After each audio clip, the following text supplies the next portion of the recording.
Les experts basket saison 3, épisode 3, bienvenue sur Monaco Info. On est ravis de vous accueillir pour bien débuter la semaine en compagnie d'Ali Traoré. Bonjour Ali. Bonjour Fred. Au programme aujourd'hui, on va parler bien sûr du début de saison de la Roca Team et de ce changement de sélectionneur à la tête des Bleus. Est-ce que le programme vous convient déjà? Un programme très chargé. Et ben voilà, on attaque alors avec le débrief. On va attaquer ce débrief, Ali, par le premier match d'Euroleague de la Roca Team qui a été gagné face à Milan, un succès 93-80, une entrée en matière, un retour en Euroleague très convaincant. Oui, plutôt convaincant, normal, hein, le premier match d'Euroleague à domicile, forcément les joueurs ont envie de bien faire. Après, je vais quand même mettre un petit bémol sur cette victoire, c'est quand même face à une équipe de Milan assez malade depuis quelques années déjà, avec, à mon sens, un problème avec Ettore Messina, l'entraîneur. Coach. Oui, parce qu'apparemment, quand les joueurs arrivent à Milan, ils ne savent plus jouer, ils ont oublié le basket.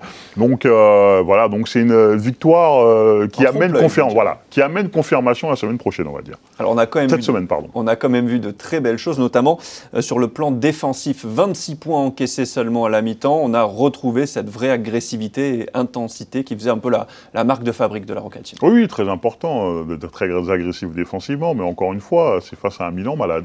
Donc moi, je veux voir ça face à une équipe qui tourne bien. Un MVP à sortir de la rencontre, Alpha Diallo, ouais. le couteau suisse qui fait 20 points, 5 rebonds, 4 passes. C'est vraiment, on va dire, le match typique de couteau suisse à la Alpha Diallo, quoi. Ah oui, l'un de mes chouchous, hein, Alpha Diallo, mon dernier chouchou d'ailleurs. Oui, parce que les autres sont partis. Oui, voilà. Effectif, son côté polyvalent extraordinaire, hein, son impact physique, que ce soit en attaque comme en défense, sa présence en rebond, maintenant ses qualités de passeur. En plus de ça, s'il nous régale en mettant autant de shoots à 3 points, oui. Forcément, ça en fait l'un des tout meilleurs ailiers d'Europe. Vous me lancez la perche, il fait 2 sur 3 à 3 points sur le match, mais le seul qui rate, c'est le tir au buzzer, à la dernière seconde, qui prend à 10 mètres. On va dire qu'il finit donc à 100% à 3 points. Vous l'avez souvent dit, ça, c'est l'axe de progression majeur. Et s'il tourne à 40-50% à 3 points, il devient inarrêtable, quoi. Il devient le meilleur ailier d'Europe, tout simplement. Hein. C'est un joueur avec un volume de jeu tellement énorme que si vous lui rajoutez, s'il tourne entre 35 à 40% à 3 points, clairement, il est inarrêtable. Un mot sur Mike James. Sacha Obradovic avait un peu gardé le secret, il est blessé, il n'est pas prêt. Au final, il a passé 18 minutes sur le parquet, 9,5 passes. Mathieu Strazel, après la rencontre, avait même dit « Le simple fait qu'il soit sur le parquet, ça change tout, ça donne confiance à tout le monde. » On l'a pu le voir, hein, le match d'après, on en parlera tout à l'heure. Mais clairement, le fait qu'il soit là, les défenses sont obligées de se concentrer sur lui, ça laisse de la liberté aux autres. Et puis même, l'aura qu'il a, et là, pour un premier match, après être revenu de blessure, c'est plutôt pas mal. Le match d'après, Ali, parlons-en, c'était il n'y a pas si longtemps, hier, dimanche, donc, du côté de l'Asvel, défaite 88-71, la fin de cette fameuse série de victoires, donc ce sera 10, ça s'arrête à 10. Ouais. Votre analyse, est-ce qu'on peut parler quand même de petites punitions pour les Monégasques du côté là-bas de Villeurbanne? Une petite gifle même, hein. On l'a vu, hein, Sacha Obradovic était furibard après le match, mais clairement, moi, l'Asvel a dominé, hein. Monaco s'est accroché grâce au rebond offensif, parce que vraiment au niveau de l'adresse, c'était pas ça du tout offensivement, donc il y a eu énormément de rebonds offensifs, notamment de Papagiannis ou d'Alpha Diallo, etc. Mais après, une fois que l'Asvel a commencé à contrôler son rebond, il n'y avait clairement pas photo. Vous l'avez dit, le mot adresse. Je vous donne les stats à 3 points des 3 premiers matchs de championnat pour la Roca Team. 6 sur 29 donc à l'Asvel, 5 sur 26 contre Strasbourg, 7 sur 25 contre Saint-Quentin. C'est à chaque fois autour des 20%. Ouais. On a l'habitude de dire que l'adresse, ça vient dans le basket, mais là, pour l'instant, ça vient pas trop, quoi. Là, ça vient pas du tout, même en sachant qu'il y a eu pas mal de changements de joueurs, justement, avec des joueurs plus offensifs, plus shooters.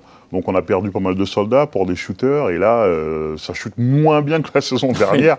Donc clairement, il y a un problème à régler au niveau de l'adresse. Ou alors trouver des meilleurs shoots pour avoir des pourcentages plus élevés. Quand on encaisse aussi 88 points, c'est vraiment hors des standards défensifs. C'est qu'il y a eu un souci dans l'envie aussi? Alors, pas dans l'envie. Alors on va repartir, on va encore parler du fait qu'on a perdu. Ça, c'est une question que je m'étais posée à la saison, par rapport à cet effectif, c'est le fait d'avoir perdu énormément de soldats, de joueurs qui sont là pour des tâches défensives. Ça, on en reviendra dans votre point d'Ali. Tout à fait. Et les remplacer par des joueurs beaucoup plus offensifs. Après, il y a aussi les blessures qui ont un impact, clairement. Mais je pense que de ne plus avoir ces soldats-là, ça a eu un impact ça aura un impact, et ça a un impact sur l'impact défensif de Monaco. Parce que la différence, elle est folle entre cette Roca Team un peu Dr Jekyll et Mr Hyde, super convaincant face à Milan, même si vous l'avez dit, Milan peut-être un peu faible. Et là, prendre quand même 17 points du côté de l'Asvel, c'est vrai que certains supporters ne comprennent pas ce différentiel en si peu de jours. Oui, clairement. Le truc, c'est que cette année, il n'y a pas de marge défensive. Donc, on ne peut pas se dire, bon, on a un mec comme John Brown, par exemple, qui peut défendre pour 4. Oui. Donc, à partir du moment où c'est le jour où les joueurs ne sont pas concentrés sur les tâches défensives, ça peut vite partir en gros scoring pour l'adversaire. Et dernier match de cette quinzaine, c'était le premier, une victoire face à Strasbourg, 77-65. La Roca Team est donc 9e pour l'instant du championnat de Betclic Elite avec un bilan d'une victoire et 2 défaites. On passe à la chronique que vous attendez tous, le point d'Ali. On va donc, Ali, poursuivre l'analyse, vous l'avez déjà un petit peu évoqué, de cette Roca Team un peu en dents de scie depuis le début de saison. J'ai une stat pour vous qui illustre le fait que Monaco, c'est rare, n'est pas prêt tout de suite depuis le début du championnat. L'an passé, il avait fallu attendre le 4 février, la 21e journée, pour voir la 2e défaite de la Roca Team en championnat, alors que là, on est déjà début octobre et on est déjà à 2 défaites.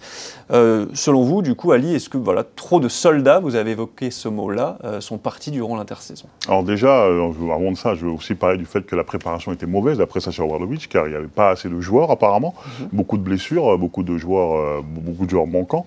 Mobilisés en sélection, certains. Tout à fait, aussi en sélection.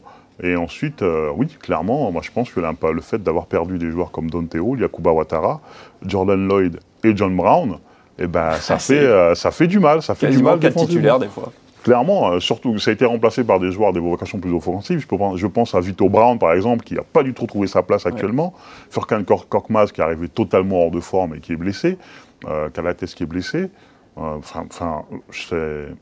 Papagiannis, c'est une belle satisfaction, par contre. Pour l'instant, il fait du bon boulot. Quasiment double-double, à la limite, sur tous les matchs. Donc, pour moi, un effectif, ça doit être équilibré dans le sens où on doit avoir des stars, clairement, des talentueux, des Mike James, des Lio Kobo, et il faut aussi avoir des besogneux. Et là, j'ai l'impression qu'on a retiré trop de besogneux et rajouté encore d'autres joueurs qui peuvent être considérés comme des stars. Et peut-être que là, l'équilibre, il n'est pas bon.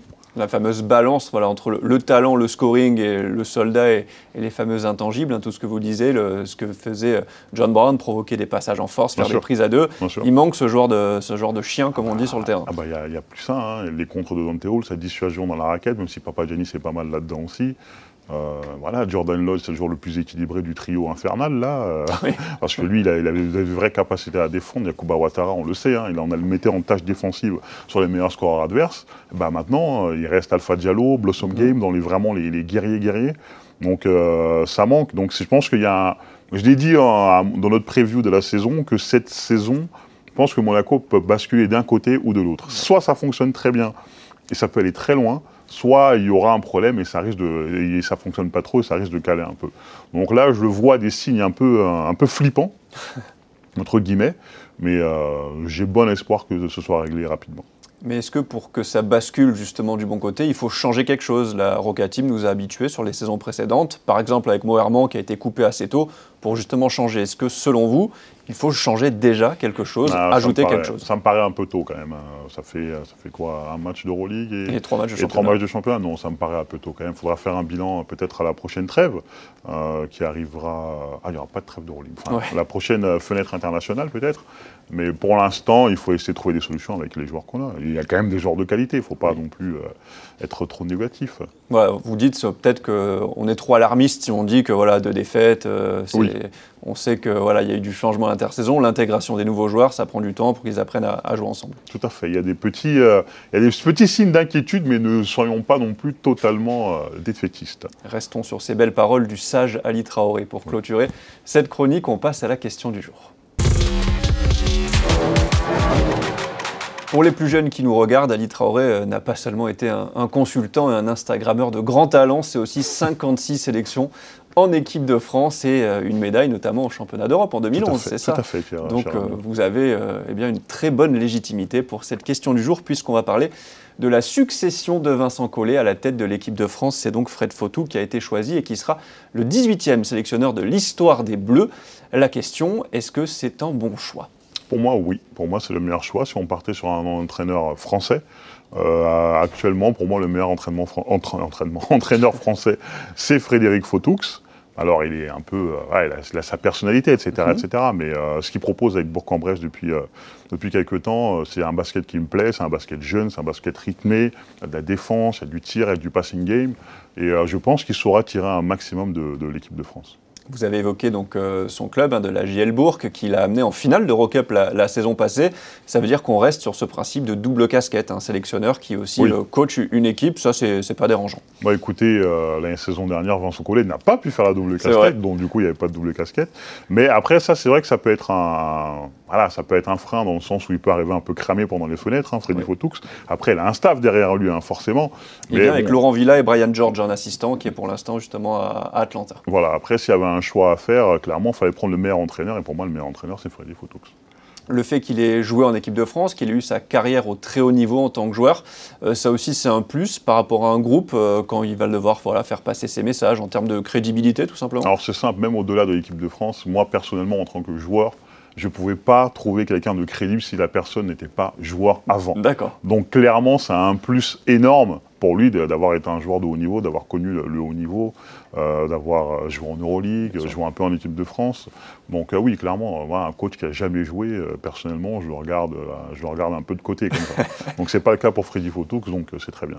On l'a vu à Monaco aussi, où Zvezdan Mitrovic avait eu pas mal de difficultés à faire passer certains messages auprès de Mike James notamment, comparé à Sacha Obradovic. C'est vrai qu'il a joué un peu, mais pas à très haut niveau, Zvezdan Mitrovic. C'est peut-être aussi pour ça, qui sait.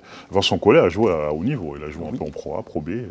Voilà. Bon, on espère qu'en tout cas ça va fonctionner pour cette équipe de France version Fred Fautoux. On va voir assez rapidement puisqu'il aura une première fenêtre en novembre avec cette double confrontation face à Chypre.